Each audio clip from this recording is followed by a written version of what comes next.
आगे बढ़ते हैं। आज चंद्रयान 3 का लैंडर चंद्रमा की कक्षा में अलग होगा। चांद की सतह पर लैंडिंग के लिए यह पहला और अहम कदम होगा। चंद्रयान के अब तक के सफर में सब कुछ शानदार रहा है। भारत 23 अगस्त को स्वर्णिम इतिहास रचेगा जब लैंडर मॉड्यूल चंद्रमा की दक्षिणी ध्रुव के पास लैंड करेगा। 3, 2, 1, 0।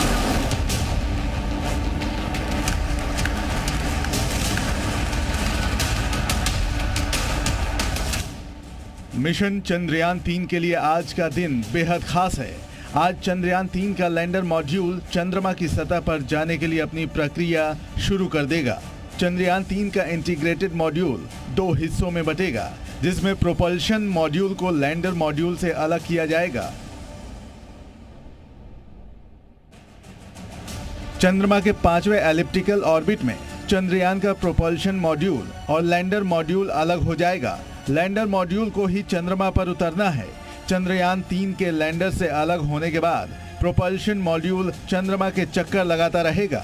प्रोपल्शन मॉड्यूल इस दौरान पृथ्वी से आने वाले रेडिएशन की जानकारी जुटाता रहेगा।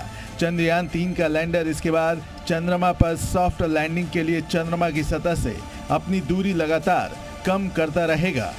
चंद्रयान का डिस्टेंस चांद से कितना दूर में वो कब्जा कर रहा है, उसको डिस्टेंस को कम कर दिया। इस ऑपरेशन के बाद आप देख लिया तो पास में लगभग 150 किलोमीटर, दूर में लगभग 160 किलोमीटर, इस तरह से एक लगभग सर्कुलर ऑर्बिट, बट पक्का सर्कुलर ऑर्बिट नहीं है, इस तरह से एक ऑर्बिट में आ गया। ये एक महत्वपूर्ण घटना का अंतिम है। ऑर्बिट रिड्यूसिंग मैन्यूवर करके इसको बोलेगा। उसका मतलब है दैट चांद के पास लेके आना है। ये घटना के बाद ये चंद्रयान चांद का दरवाजा में है। यही है इस घटना का इंपॉर्टेंस। इससे पहले 16 अगस्त यानी बुधवार को चंद्रयान 3 अपनी 5वीं कक्षा में पहुंचा, जहां चंद्रमा की सतह से उसकी सबसे कम दूरी 153 किलोमीटर और अधिकतम दूरी 163 किलोमीटर पहुंच गई है। इसके लिए इसरो के वैज्ञानिकों ने यान के थ्रस्टर कुछ देर के लिए फायर किए। इसरो ने इसे लेकर ट्वीट करते हुए कहा कि आज की सफल फायरिंग, जो थोड़े समय के लिए जरूरी थी, चंद्रयान 3 को अपनी मंशा के अनुरूप 153 किलोमीटर गुणे 163 किलोमीटर की कक्षा में स्थापित कर दिया है। इसके साथ ही चंद्रयान की कक्षा बदलने का काम पूरा हो गया है। अब तैयारियों का समय आ गया है, क्योंकि प्रोपल्शन मॉड्यूल और लैंडर मॉड्यूल अपनी अलग अलग यात्राओं के लिए तैयार हो रहे हैं। चंद्रयान 3 का लैंडर इसके बाद चंद्रमा पर सॉफ्ट लैंडिंग के लिए चंद्रमा की सतह से अपनी दूरी लगातार कम करता रहेगा, लेकिन यहाँ पर चंद्रयान 3 चंद्रमा के सर्कुलर ऑर्बिट में चक्कर लगाएगा। सर्कुलर ऑर्बिट में चक्कर लगाते समय चंद्रमा की सतह से चंद्रयान की दूरी 100 किलोमीटर हो जाएगी।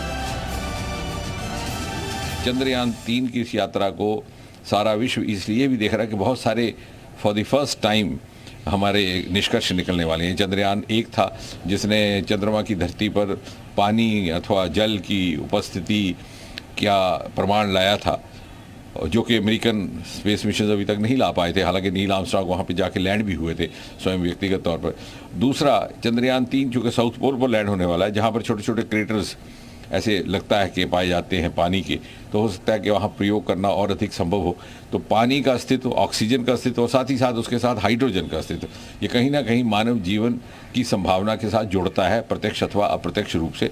उस स्तर पर भी इसका अनुसंधान करने के लिए हमें कुछ और नए इनपुट्स मिलेंगे। जब एक बार चंद्रयान 3 और चंद्रमा के सतह की दूरी कम होगी, तब सॉफ्ट लैंडिंग का आखिरी चरण शुरू हो जाएगा, जिसमें 23 अगस्त को लैंडर मॉड्यूल चंद्रमा के दक्षिणी ध्रुव के पास लैंड करेगा। ब्यूरो रिपोर्ट, जी मीडिया।